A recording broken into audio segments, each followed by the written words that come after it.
Hey everyone, welcome back to our weekly discussions with experts. It is Monday, and that means it's Greg Dickerson time. How you doing, Greg?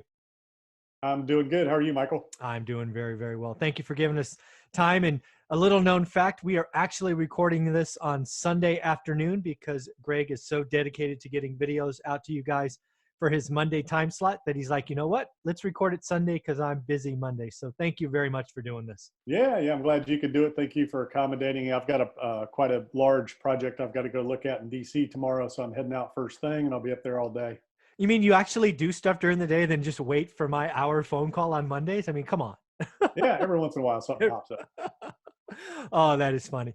So, hey, I thought something we should talk about today is, and it's really because I just finished 3 meetups. I just was a guest in a mastermind group to talk about one rental at a time.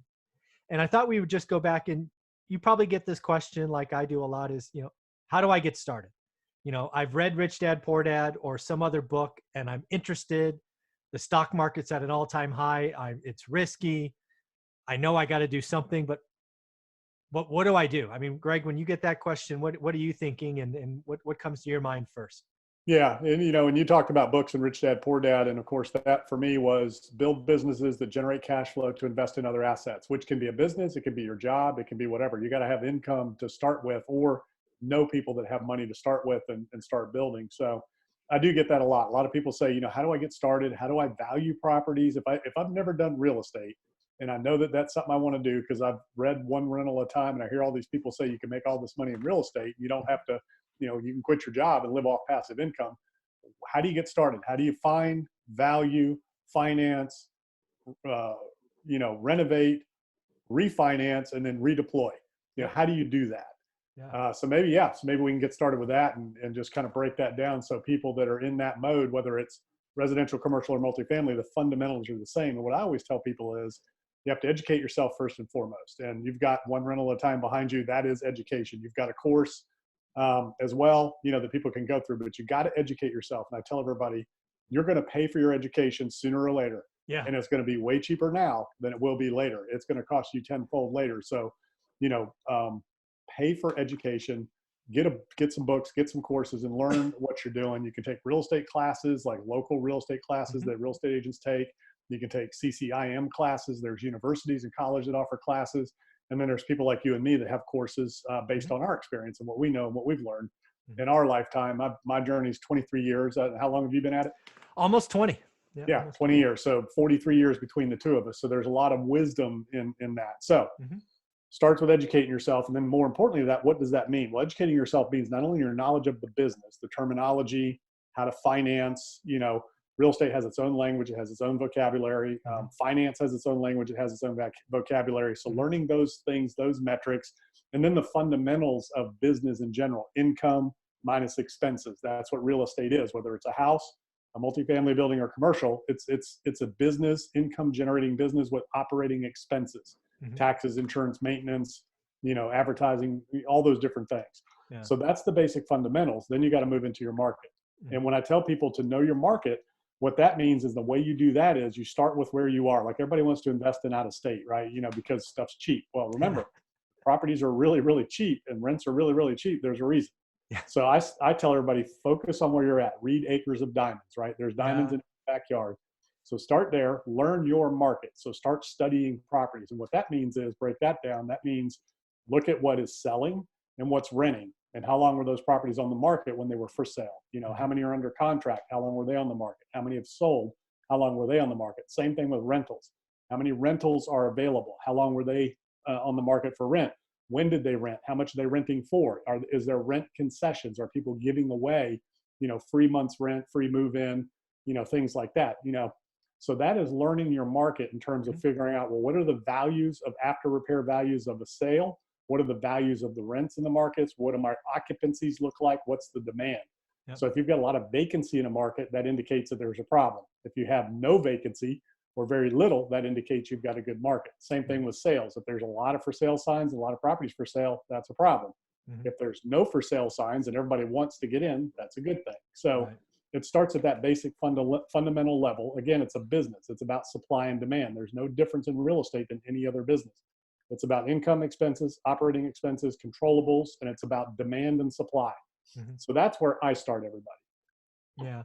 For me, it really comes down to learning your market, right? When you think about real estate investing, from my perspective, there are no new ideas, right? Real estate investing has been around for hundreds of years. Um, so for me as a full-time employee, right, I started this journey when I was 30. It was about learning my market. I wanted to know my market, which again, for me meant I focused, right? I got laser focused on an area and an asset type because I didn't have time to learn everything. So for me, it was a 3-bedroom, 2-bath or a 4-bedroom, 2-bath in one zip code between 1,200 and 1,400 square feet. And that's all I looked at. And I looked at that every day, for 10 years. But in the beginning, that first 6 months, I didn't feel comfortable buying anything because I always thought I had to answer one question: and what was a good or a bad deal? I now realize after 20 years, there are bad deals, there are average deals, there are good deals, and there are great deals. But that all comes from learning your market. And what most new investors do wrong is they say, I'm interested in real estate or real estate investing, and then they look at everything. I want to look at houses and condos and dirt and mobile homes and apartments and small and big, and then in state, out of state, Airbnb. I mean, they just drive themselves crazy and do Yeah. absolutely nothing. So for me, right or wrong, I have the ability to focus and let other things go by, which I'm sure I missed opportunities. But for me, it was about being focused first, building confidence second. And then I could look in my market and say, that one on 123 Main Street is a good deal because it's better than 17 other ones I've looked at, or 78 other ones I've looked at, or whatever the number was. So that's what I teach. That's what I talk about. There are no new ideas. I just help people get focused, give them homework, tell them to learn their market. So Yeah. that's what's important to me. Let's actually take this question and make it more actionable. So same question, but let's have 3 different age groups. Let's talk 18-year-old out of high school. Let's say no money and they don't want to go to college, but they want to do real estate because it's their side hustle or whatever they want it to be. The other one will be 30-year-old, kind of where I was, married, at least one kid, making a decent income for wherever area in the country they are. And then we'll do a 50-year-old, kids are out of the house or no kids, whatever, empty nesters basically.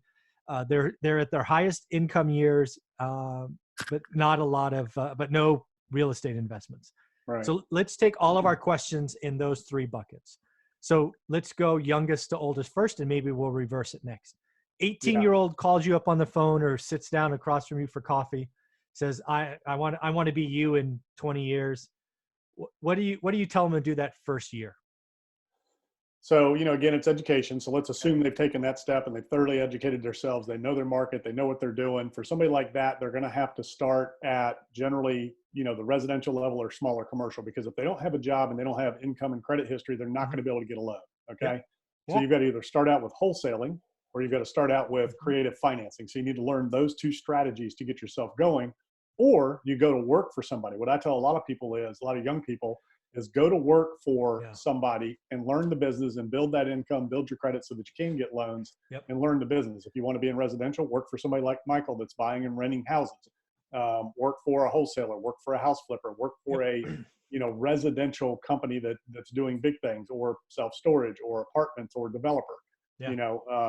In development, if you want to learn how to be a developer like me, I started as a contractor, as a tradesman. I started literally working with my hands on the job site as a laborer, as a construction worker, as a carpenter, framer, metal building erector. I mean, I did steel work. I built storage units, all that kind of stuff. And I learned from the ground up, started my own construction company. But another path that you can go is you can go, like I did, you go to work for somebody, become a superintendent where you're running jobs. Then you can become a project manager where you're running, you're managing superintendents. Then you can kind of work your way up from there. And that's another path to becoming a developer, a builder, real estate investor. So you either work your way up or you have to start at the very basic level of creative financing, and you've got to get owner finance deals. You've got to get rent to own deals, or you've got to get wholesale deals where you find a property, again, knowing your market, you find something that's undervalued, you get it under contract, and then you take it to an investor like me or Michael that's looking for that type of property. And you start with meeting investors first. So you find out who's buying in your market, what they're looking for, and you go shopping and you find opportunities for them, and you bring those opportunities to them. And generally, older investors are going to want to take somebody under their wing and help them and work with them, but you've got to be bringing something to the table. You got to either be bringing deals to the table, or you got to be willing to work, for either nothing or very little if somebody is hiring, those types of things. But so that's what I tell young people in terms of how to get started in the business. What I would tell an 18-year-old that came to me is, uh, you, Mr. or Mrs. 18-year-old, owe yourself a couple of things. Who are you? What do you do? What do you come with? Right? Are you a numbers person? Are you handy? Right? What are your natural skill sets that you're bringing to this? And what I would challenge them to do is I would try to find 4 different people to work for or with between their 18th and 20th birthday, right? Go work with a wholesaler, go work with a flipper, go work for a real estate brokerage. Even if you're not technically getting paid, find a way to add value and figure out what part of this real estate investing thing lights your fire, right? When you find something that you truly enjoy, you'll never work a day in your life. I'm living proof of that. So I would assume, like most 18-year-olds, you have no idea what really is going to light your fire. You're probably attracted to the money. At least that's what would have gotten me excited at 18. But go figure out what part of this very complex and flexible real estate investing thing excites you. Is it ground up development? Is it selling retail homes, via open houses? Is it finding a distressed seller and putting it together? Is it working through complex probate and short sales? Is it doing something new via Airbnb? I mean, whatever it is, go find 4 people in your market and try to work with each of them for 6 months. And again, I would try to get 4 people. That does a couple of things. First, you learn what you like, but also your personal network is building and exploding, because if you work for them for 6 months, over the course of time, you're going to get to know their network, and then you'll know their network, and then their network, and you'll start to see all this stuff overlaps. And I think coming out of that as a 20-year-old, you're going to know if this thing's for you, and you're going to be set up for another couple of successful decades, I would think. Yeah, I mean, you're going to earn while you learn. And I love the real estate license thing. For people that are really into it, I tell them, hey, go get your license. There's a lot of brokerages that will pay for that for you. Yeah. They'll put you through the training. They'll train you. So you'll learn real estate. You'll learn the business. And you can do it both commercial and residential, whichever one you want. Not both at the same time, but one or the other tracks, whatever you're interested in. And start out that way and work with investors and developers as an agent, specialize in those people. And you'll learn a ton that way. Plus you get paid. Yeah. So, that's another great way to go. But you got to get your education. You got to get your skill set. So the easiest, best way to do that is go to work for somebody or become a real estate broker, real estate agent. That's a great suggestion. Totally agree. Okay. Flip the script. Next person steps up. It's a husband and wife. They're 30-year-olds, have at least 1, if not 2 kids. They'll say the kids are little, so 8 to 12 years old, whatever it is. They have a little bit of money saved up. They own their house, but that's all they got. And they're excited by this thing because the stock market's at their peak. Yeah. How does that conversation start off? Kind of the same way, education, so once they have that and they've got the skills and they find something they're interested in and narrow it down. So pick one lane and go with it. And I've got clients that I'm working with that are in exactly that mode. Yeah. And same exact thing you described. And one guy in particular, he's kind of bouncing back and forth between a couple different things. I'm like, look, just pick one and let's go with it. And then let's get that first deal. So that's really the way to start. You got to start with one deal, the first deal, pick something. Everybody gets caught up in a lot of times in analysis paralysis, looking at, well, is that better than this, is better than that? Yeah. Go where the opportunity is, where whatever you have in your area that presents opportunity to you, whatever speaks to you that you're interested in, start there and just start doing deals. Just go do one and then build off of that, keep doing more. And then things may change or evolve or whatever. You might just stick in that lane as you go along. But the key is you got to start somewhere. You got to start with one and you got to start where you are. So generally those people are going to have resources. They may have jobs if they've got the income to put down, or they have friends that they can pool money and do a deal with. There's a number of ways you can do that. But generally, if you can start by yourself with one thing, that's the best way to go. And you learn a lot by doing. Now, again, we're assuming they've already educated themselves like we talked about earlier. So let's just give that as a caveat going forward. They've done that part. Now they're ready. So, get a mentor, have somebody help you. If you can afford a mentor at that point in your life, that's the best way to fast track and really grow and scale quickly and do big things to where it's lights out in a few years. Yeah. Yeah. What I would tell that person is where I would take the conversation is, I would verify their available time slots, because most 30-year-olds with a family in at least where I am, the tech industry, don't have time, right? So for me, first thing I would do is verify that time is a constraint. And I would say, okay, great. That means we're not doing all of these things, right? So we just sweep those off the table, stop looking at them, stop being distracted. We're going to talk about one rental at a time. We're going to talk about, you're either going to do single family homes or multifamily. We would have the conversation about is multifamily in their chosen market, because again, they've educated themselves. Fairly priced or overpriced. Most are overpriced, as we've talked about many times. So the answer would very quickly boil down to, okay, you're doing single family homes in your market. What zip code do you want? And in the next 3 months, I want to see you tell me what the average yield is for your market. Let's just say they tell me it's 6%.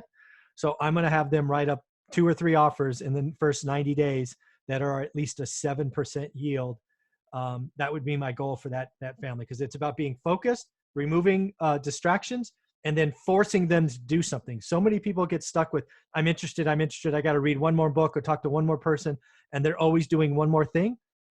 I knock that stuff off. If you're set, you got the credit score, you got the income, and you want to do this, and I've verified and looked you and your wife in your eyes, we're going to do it. I'm going to put homework on the table, and you're going to put up or shut up. And that's how I usually take the conversation with that kind of 30-year-old. Yeah. And then on the time thing, so, we're talking about it, mainly if somebody wants to actually do it themselves, get in it, run it, own it, manage it, whatever. Yep. Mm-hmm. But on the time thing, there's property management companies for each type of real estate. So you can get one for single family, you can get one for multifamily, you can get one for storage, industrial. The one thing that there really isn't is there's not many property management companies for mobile home parks. Those, I haven't found anybody that's doing that, on a regional or a basis of scale other than the people that own them, which is really interesting. But the other ones, you can find management companies, and there are management companies, third-party management companies. So it can be pretty passive, as well as, vacation rentals, So there's lots of ways to do that and outsource the management of it day to day. So you can keep doing your job till it gets to a point where if you want to deal with it, you can. I've never done that. I've always used third-party management. Yeah, me too. I'm a big believer in delegating. That's my superpower. So if there's somebody who's an expert at what they do, if it costs me a little bit more, but I can do, twice as many in less time, let them do it, So that's the other caveat to that is if your time is limited, you're a professional and you don't have time to deal with it. So you do that, you can hire property managers and you can still have, do it yourself, or you can invest with somebody who's doing deals. You can be a private money lender. Mm-hmm. So there's a lot of ways to be totally passive, but if we're talking about operational, then that's a big consideration there. Very cool. Very cool. So now let's flip to the third one. And I get this a lot lately. All right. So what about me? I'm 50, right? And the way that conversation goes is they don't think they have time, right? They're 50 years old. They feel like they're behind the curve. They, again, let's assume kids are out of the house or they're taken care of or they have none, whatever. So that big expense is gone. But now they're probably in their highest income years for the most part. And they're looking at retirement that may be a decade away. And they're like, shoot, I have no time. I mean, I got an email today, can I do this? If I'm 50, I'm, what do I do? So how do you have that conversation? So those are prime earning years. So I tell a lot of people, look, if you're making a lot of money, keep making a lot of money and keep, using that and redeploy. So there's passive, investments you can invest in, you can lend money, you can partner, a number of things you can do passively. But again, if you want to build a portfolio, because, if you haven't talked to a financial advisor, you should, because if you're 50 and you think you're going to retire in 10 years, probably ain't going to happen. Yeah. It's probably more like 20. So a lot of people, 50 is the new 30, right? Yeah. People are living to 80, 90. I saw today on the news that, a Pearl Harbor survivor, 97 years old, just passed away. People are living longer and longer and longer. So if you've got those assets that you own, if you start now and start accumulating, 10, 12, 15 houses or, 100, 300, 1,000 doors of apartments or whatever it is, storage units, commercial, you'll be paid off in 20 years, and that's going to be something that's going to sustain your family for generations, if you take that approach. So again, depending on the amount of time you have available, if you're making a lot of money in your job, reinvest that money into other assets that are going to pay you down the road so that when you do retire 10, 15, 20 years later, you've got those things already generating, already pumping, already paying principal down. Yeah. You can refi, take a chunk, you can sell, take a chunk, or you can just keep right on going. Yeah. So, it's so funny how our conversation would go almost exactly the same. The only little twist I may put on it, and it's based on the early conversations I would have with this 50-year-old. let's assume again, they're in their prime income years. They're saving a decent amount already, right? So they're not living a flashy life. My question for them would be, okay, what do you want in 10 years? That would be my first kind of question. And it really goes one of a couple of different ways, right? If by their 60th birthday, they really see that they're going to be retired or they're not going to be able to do their job, right? I worked in a very high stress industry where you literally can be fired every 90 days for underperformance. So that eats at you quite a bit. And it's, I didn't know you were a professional football player. yeah, exactly. No, just an enterprise software guy who had $1 million and $1 billion quotas. I had a $1.4 billion quota one year. My Wow. God, that's crazy. So anyway, so the whole idea is what do you want, what do you want at the end of 10 years? And if the answer usually is, I want some free and clear stuff. Right. Don't know why. It could be Dave Ramsey. It could be Susie Orman, whatever. But the answer is they want some stuff free and clear. So, okay, great. This is not what I generally recommend for most people, Mr. 50 or Mrs. 50-year-old. But what I want you to do is I want you to buy single family homes, conservatively financed. I want you to put 40% down because, again, you're in your high income years and you tell me you have the assets. And then I want you to go get a 15-year mortgage. So at the end of 10 years, you're going to have most of that principal paid off and you're going to be able to have some choices. Do you do a cash out refi like you highlighted, Greg? Or do you sell to pay off the rest, right? So these are the conversations that we have. And then we set a goal based on their assets and income. Do they want to shoot for 1 a year or 2 a year or 3 a year? And we just start executing. We'll learn your market. And for them, I would say pick 1 or 2 zip codes and only buy in those zip codes. Get laser focused and buy something every 4 to 5 months. Get a 15-year mortgage, put a lot down. If you'd rather go with 30-year mortgages, which is I recommend for most people, and just pay double, do whatever makes you feel comfortable. But if your goal is to have a bunch of stuff paid off in 10 years, I say buy a lot of stuff, get 15 or 30-year mortgages, and at the end of 10 years, sell off a few and pay off the rest. And congratulations, you have a bunch of free and clear assets. Yeah, it's lights out. And, and I love that. So any business, any investment plan, no matter what it is, you got to start with the end in mind. So if it's an income goal, you've got to put that down, and then you got to start buying properties that are going to satisfy that income goal either now or at a point. Whether you're 18, you need 30, 50, 100 grand a year, then you've got to put that goal down. You know how many deals you need to do to earn that. If you're the 30-year-old and you're looking for passive income, same thing. If you want to generate enough income to quit your job and you need to generate 100 grand a year, then you put that down, you accumulate the assets, you buy the cash flow that's going to generate that for you. And then as you're older, I love that strategy because a lot of people ask me that, say, well, what shouldn't I get to a point to where maybe I just use the cash flow to pay off the debt on other properties? And I'm like, that just depends on your goal. So it depends on what you want to do and how big you want to scale. And there's some people that just want to blow everything up and go as big as they can, which that's great. Right now the interest rates are so cheap. It's a great time to blow things up and just grow and scale. I mean, my goodness, I think they're only going to get lower from here before they get higher potentially. Because if the economy blows up, the only defense we have is to reduce interest rates to zero, basically, and then start pumping cash back like the Fed did before, which they said they're not going to do. But, if it's the economy collapsing as we know it, the world economy, or, monetative easing, I think you're going to pump money out. Yeah, that's a no-brainer. That's coming. Yeah, they're going to continue loading the balance sheet, except for this time, instead of it being property, it's going to be equities. Yeah. I think, something in the stock market, in the bond world, in that world, I think was where money is going to go this time when that whole thing starts imploding to keep the world from coming crashing down because, so many countries have bought our debt. We cannot let, we can't let that happen. So that's going to be interesting. I don't even know how that works or what's going to happen, but it'll be interesting when it does. But the good thing for us in real estate is interest rates are going to get cheaper. They're going to get better.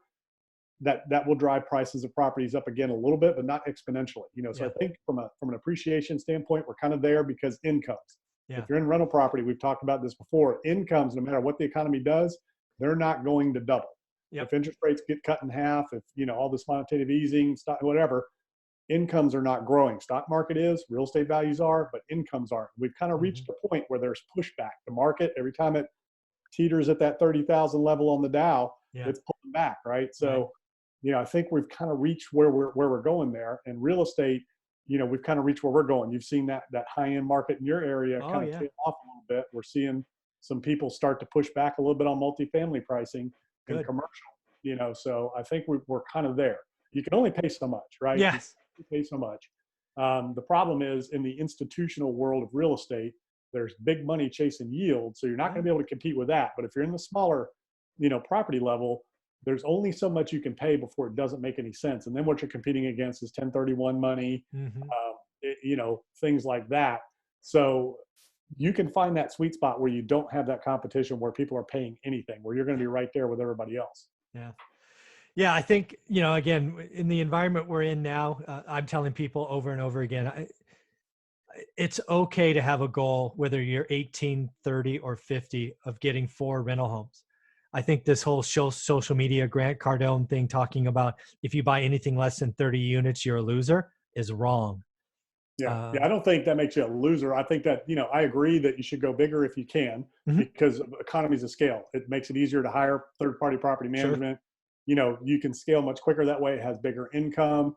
I don't know if 30 is the magic number. I think, 10, I think 20, Mhm. 30 plus or minus. And it depends on what it is too. I mean, Yeah. you can buy some 20-unit deals that you can, do a value add and make $1 million on in a year. Yeah. So, I've got a case study on one that I missed out on not too long ago that I was bidding, and somebody paid 300,000-400,000 more than me. And I was like, go ahead. Ah, Found out it was a long-term play. They had a tax exchange and they didn't care.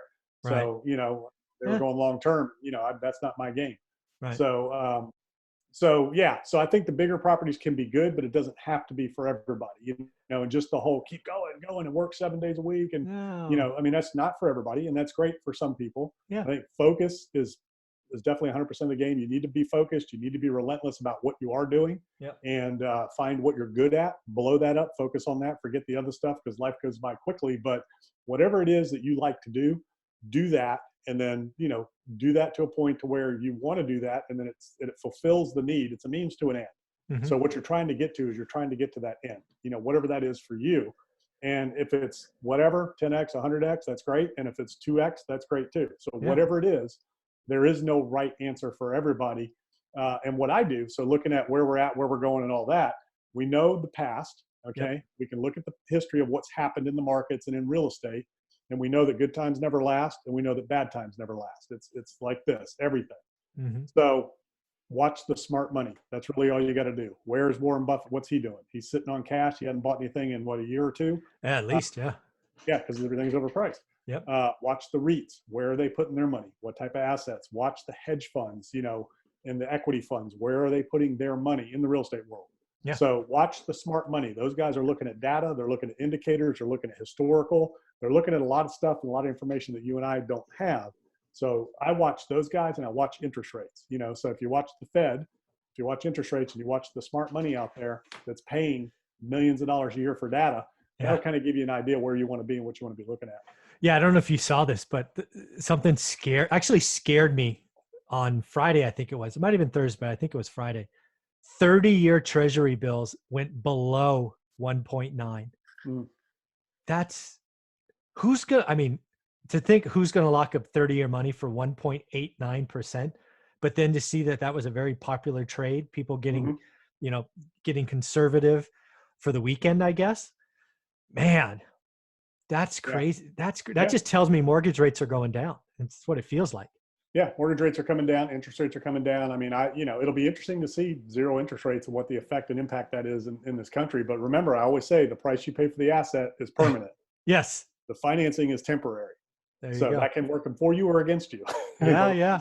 Well, believe me, I'll be looking to refi everything. If I can get an interest rate with a 1 on it, yeah, I'll look into. I have stuff free and clear that I'll put 30-year money on it with a 1.9% on it. Jeez. Yeah, even a 2. So cap rates are crazy right now. Stuff's expensive, but man, if you can buy right now at a 5 or a 6 and refi in the low 3s, high 2s, I mean, you're going to have another round of this. So it's really interesting. That's pretty crazy. All right, so what else do you think we would tell? I guess, how about this question? What would we have to hear from an 18, a 30, or a 50-year-old to tell them, hey, stop, this thing is not for you, or maybe not for you right now? Are there any kind of indicators that you've heard that you said, whoa, you need to take care of some other stuff first? Well, number one is just not doing their homework and understanding the market. That's the Yeah. key. You've got to know the market, whatever it is you're after, you've got to know that. So if you can't tell me how many properties are on the market and whatever you're looking Whatever at, it is. commercial, Yeah. multifamily, whatever it is, Yeah. if you can't tell me how many there are on the market, what they're trading at, how long they've been on the market, what the vacancy looks like, occupancy, rents, values, how much it costs to do these things. If you Yeah. can't tell me that, then I'm like, look, you need to learn, or you need to find somebody to coach you and teach you and, go to work and learn. If somebody's telling me they're taking their life savings and putting it in on this play, that 30-year-old or that 50-year-old, hey, this is everything I have and I'm going all in. No, don't do that. Mhm. Take a piece of it. Don't take everything you have and go all in.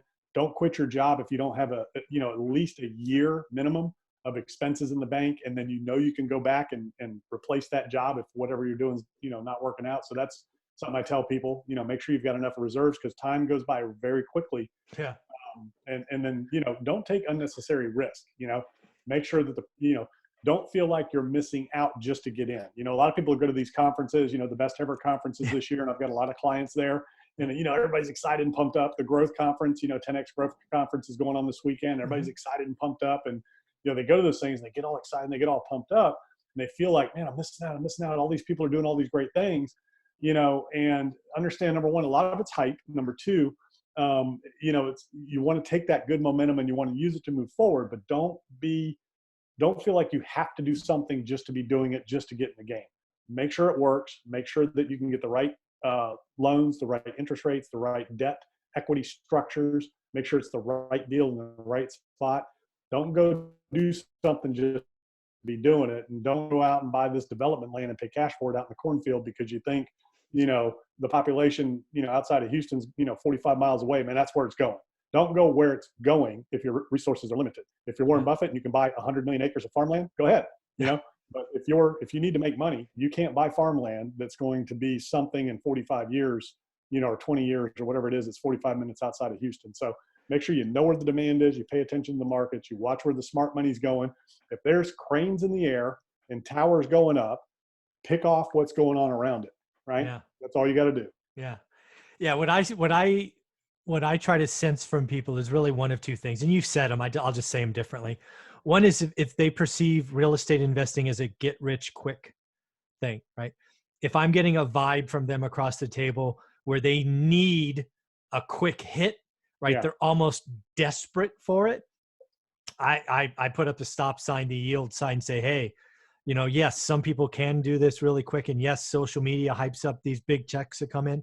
But what you don't know is I have interviewed dozens of wholesalers that don't get their first deal for 9 months. Mm-hmm. And what I'm seeing in you is you can't wait 9 months, right? Maybe you're an 18-year-old who just had a child, and you're hoping that wholesaling is your way to glorify and go forward. But you can't buy diapers and food. Go get a freaking job, right? Yeah. If you're a 30-year-old and you have $100,000 in credit card debt and student loans of 50 grand, and you're still shopping and buying Gucci purses and Rolex watches or whatever it is, you have a spending problem. Go get yourself in check and put yourself on a budget before you talk to me.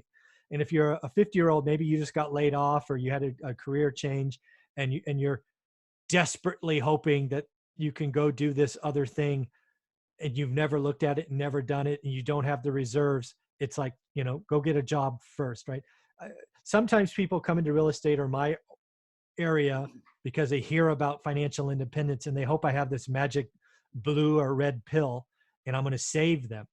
Well, look, you can hit a home run. Okay. I've had one-off deals and hit home runs that, could have been lights out, and I didn't need to do anything else ever again. That can happen. Sure. And that does happen. But I see a lot of people my age that are chasing that big deal, whether it's a business opportunity or whether it's a real estate deal, and they're struggling and they just keep chasing this. Oh man, this deal's going to happen. This is going to be the game changer. And I mean, life is just totally dysfunctional because they're chasing this thing. And I mean, I know people have chased, opportunities, the same one for years and years and years, and when they explain it to me, I can't understand what it is. I don't even understand what you're after. I'm like, it doesn't make sense. And, if you can't describe to me on a napkin, in 5 sentences, what your business is and how it makes money, then it's probably too, it's probably too complex. Yeah.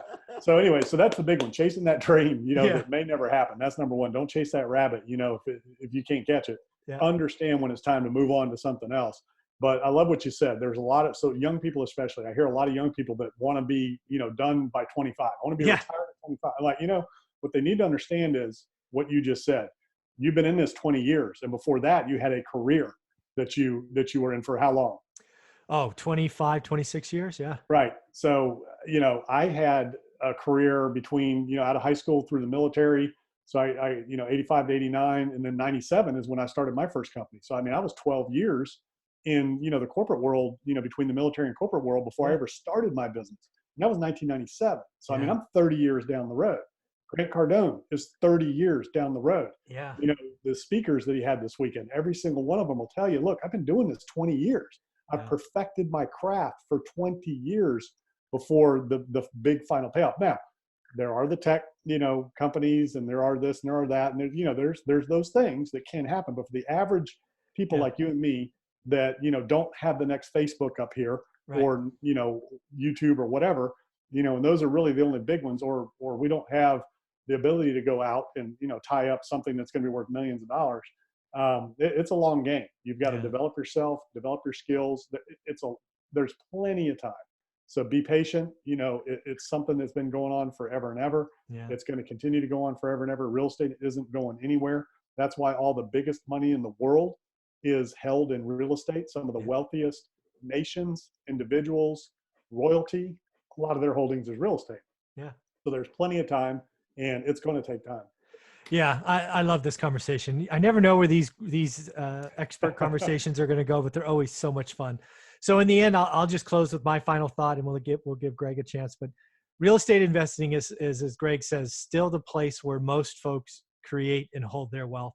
I, for one, was not going to invent Facebook or Google. I live in the Silicon Valley and knew a long time ago that I wasn't one of those inventor, creators, whatever.